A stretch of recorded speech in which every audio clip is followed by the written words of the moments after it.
әсер қатты келіп жатқан сияқты. Бұған қандай пікір айтар едіңіз? Келіп жатыр. Смартфондардан, мынау теледидар, жалпы ғаламтордан шошынып жатқан үлкендер бар. Біз бұған дейін де мынау егемендік алдық, еркін ел болдық, емін-еркін өсетін халыққа айналдық деп алғашқы тәуелсіздік жылдарында баланы уыстан шығарып алдық, бала тәрбиесін. Ол кезде интернет дамымай тұрғанның өзінде.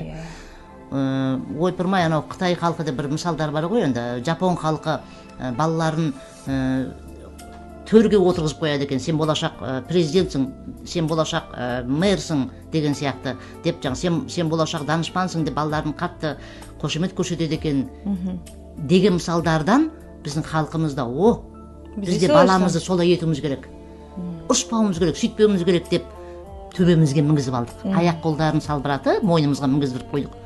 Орысша айтқанда дармайет, қазақша айтқанда түкке ебі жоқ, жалқау қылып алдық балаларымызды. Бұл бірақ интернет жоқ кезде де кетіп қалған бізден кеткен кемшілік болатын. Үлкен буыннан, аға буыннан кеткен кемшілік болатын.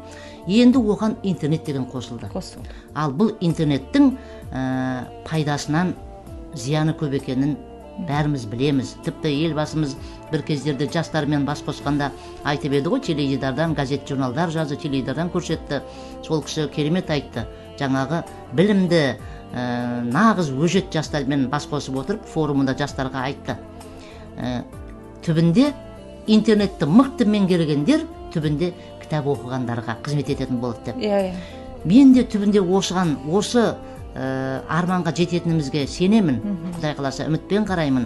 Түбінде мына интернетті меңгергендер, интернеттің жілігін шағып майын ішкендер дейік, смартфонның бәрібір түбінде кітап оқып, газет журнал қолына ұстап оқыған адамдарға қызмет ететін болады. Өйткені неге? Өйткені мынау нәрседе уақытша. Мынау да қазіргі заманауи технология деп жатырмыз, смартфон, телефондар дегендер. Бұл да бір уақытша ауру сияқты нәрсе. Өйткені бұл баланың агрессиясын туғызады. Қазір бұл мынау Facebook әлеуметтік желілер болсын, Instagram желілер болсын, менің замандастарымда үлкен апалар, аталар да сол телефонға байланып қалатын уақыт болды. Қазір олар да меңгере бастады. Бірақ мен сол кісілердің өзінен де байқаймын. Анау жаңағы кейде интернет ұстамай қалса, жыз-біз болып сол үлкен кісілердің өзі күйіп пісіп жатыр. Неге қосылмай қалды, неге өшіп қалды деп күйіп пісіп жатыр.